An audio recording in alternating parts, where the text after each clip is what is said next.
আজ আমি বিনা নিমন্ত্রণে চলে গেলাম একটা বিয়ে বাড়িতে।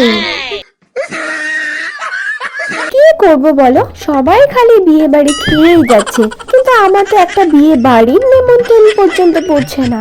তাই শেষমেশ এই পথটাই বেছে নিলাম। কিন্তু এই বিয়ে বাড়িতে যাওয়ার পর আমার সাথে কি হলো তোমরা কি কেউ জানো? জানতে হলে ভিডিওটা পুরো দেখতে হবে। প্রথমেই চলো বিয়ে বাড়িতে ঢোকা যাক, তবে একটু কনফিডেন্টের সাথে ঢুকতে হবে যাতে কেউ বুঝতে না পারে তুমি আনইনভাইটেড গেস্ট। বিয়ে বাড়িতে যাওয়ার একটাই উদ্দেশ্য আমার, তাই এদিক ওদিক না তাকিয়ে সোজা চলে গেলাম ফুচকা স্টলে। আজ পেয়েছি ফুচকা, তা আবার ফ্রিতে, খেয়ে নেব 500টা মতন। একি ফুচকা কাকু গেল কই? আমার কপালটাই খারাপ, ফুচকা কাকুটা আমার স্বপ্নের মধ্যে জল ঢেলে একেবারে পানি পানি করে দিল। কিন্তু বিয়ে বাড়িতে একবার যখন আমি চলে এসেছি, ফুচকা না খেয়ে তো আমি বাড়িয়ে যাব। তাই আমি একটু ফুচকা কাকুর জন্য ওয়েট করতে থাকি। চলো 2000 years later. ওহ বাবা, এ তো দেখছি ফুচকা কাকুর জন্য ওয়েট করতে করতে আমাকে একেবারে ওয়েটার হয়ে যেতে হবে। বাদ দিলাম ফুচকা খাওয়ার আশা। ওয়াও, দেখে দেখে ওদিকটাতে কি, এ তো দেখি নানান ফ্লেভারের মশলা পান। ট্রাই তো করতেই হবে। প্রথমে ভেবেছিলাম একটা ফায়ার পান খাবো, কিন্তু এখানে ফায়ার পান পাওয়া যাচ্ছিল না, তাই আমি মিষ্টি পান নিয়ে নিয়েছি।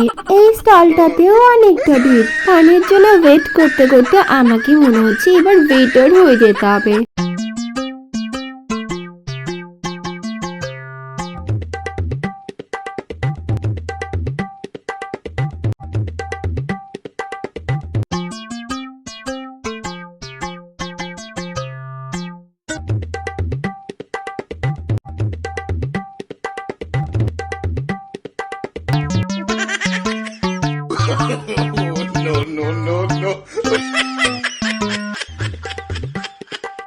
আর কি, অনেকক্ষণ ধরে ওয়েট করার পর শেষমেশ হাতে পেলাম আমি পান। এবার চলো খাওয়া যাক। পানের ওপরে ছিল একটা চেরি, চেরিটা খেয়ে নিলাম, আর ভেতরে ছিল নানান রকমের মশলা।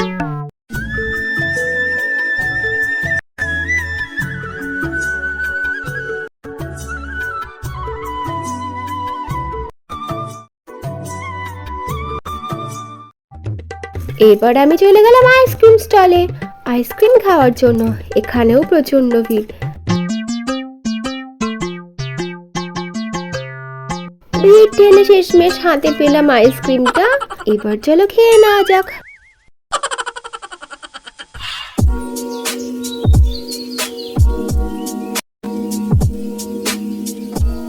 বেশি দেরি না করে এবার চলে যাওয়া যাক মেন কোর্সে। প্রথমে দিয়ে দিয়েছিল কাটলেট এবং নানের সাথে ছিল মাটন চানা। তারপরে ছিল ডাল, মাটন কষা, পোলাও, দই, মিষ্টি, চাটনি, পাঁপড়, আর সবশেষে ছিল হজমলা। খাওয়া দাওয়ার পরে এবার বাড়ি যাওয়ার পালা। তার আগে কয়েকটা ফটোশুট করে নেওয়া যাক।